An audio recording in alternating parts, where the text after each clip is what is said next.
Hi, good morning, Mark Frederic, Le Charcuterie Anglais here today. I'm sucking a lozenge because I've been suffering with the man flu or something, so I'm trying to keep the symptoms at bay. And it's been a few days now, and I've been taking some medication and supporting it with these lozenges. So forgive me for rolling the lozenge around my mouth while I speak to you. I'm not chewing gum.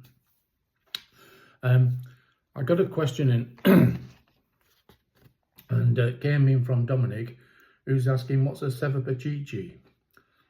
I'm not actually sure I'm pronouncing that right, Dominic, Cevapcici, but the best way I can explain what it is, but perhaps I can show you the spelling. So if I've not got the pronunciation correct, then perhaps the spelling will help you who are viewing this video what I'm talking about, because you'll be shaking your head now. What's he saying? So coincidentally, I just happened to have written about it in this book of mine. There's a shameless plug, isn't there? So, but yeah, coincidentally, I covered it in tools to use for skinless sausage. Anyway, that's telling you what it's about. So, so there we are. Perhaps you can check out the spelling, and from the spelling, perhaps you can work out what the pronunciation is. So, just in case I'm getting the pronunciation completely wrong, I need somebody from the Balkans to tell me, because that's where it all originated. So yeah, I've given the game away. That's exactly what it is. It's a skinless sausage, and it's relatively small, and there's a press. I'm not associated to any brands, so I'm not trying to sell you this brand or anything. If in fact anything, I would actually say there are better brands on the market. All right, I just happen to be left with this one.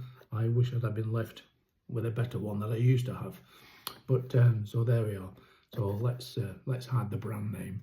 But look on the internet. You can find your own Cevapcici press.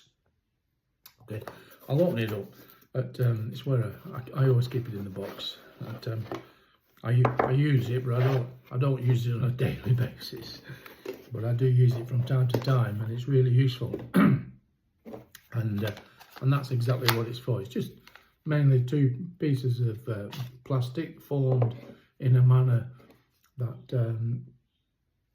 you can see. You just put a very, very large ball of meat in there, and the press has got two little places for your thumbs, and when you got that filled with meat and you got your press behind, and then you just pull the two together, pressing on the thumb pieces until those little nodes protrude through, pushing your sausage out. So we've got 1, 2, 3, 4, 5, 6, 7. So you get 7 little sausages, skinless sausages, coming out with this little press. For what it is, it's a bloody fantastic tool, I have to say. And I've used this many times, and just for skinless sausage, or by inserting the short bamboo skewers inside. So having it seasoned up to a recipe of your choice, used it on mini tabletop grills on white sandy beaches in the Maldives, for example. We've used it that way. And or you use it for meat sausages,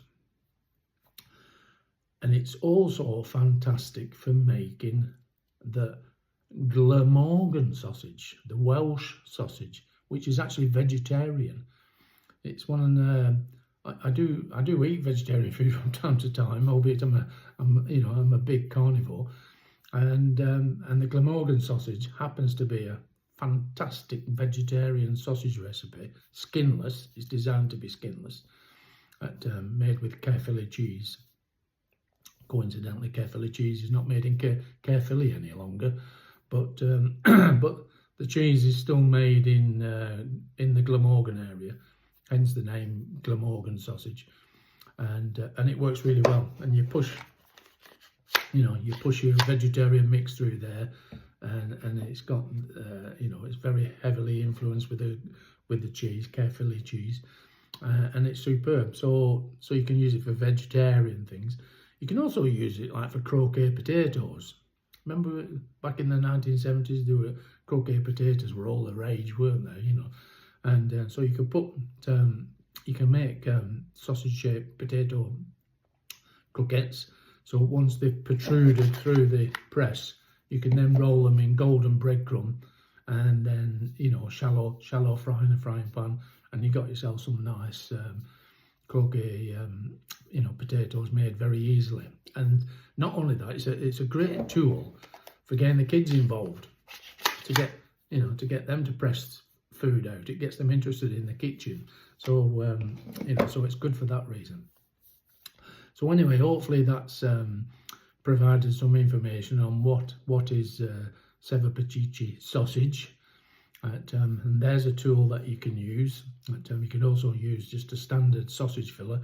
Just give it half a turn and take the length of sausage out. It's a bit more difficult, and it takes a lot longer, but you could do it that way.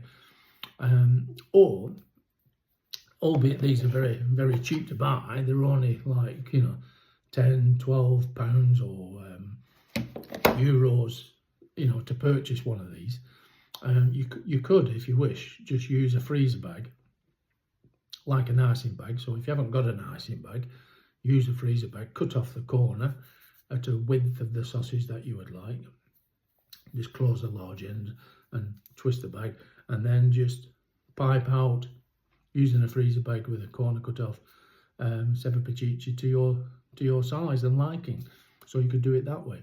So you can use any seasonings you like. You can use the Balkan recipes, the original Cevapcici recipes. There's plenty available online, or you just can make up your own.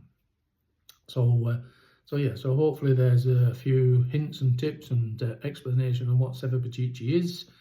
It's a skinless sausage, and until the next video, thanks for dropping by, and please buy me a coffee. The link's down below. See you on the next video. Toodaloo.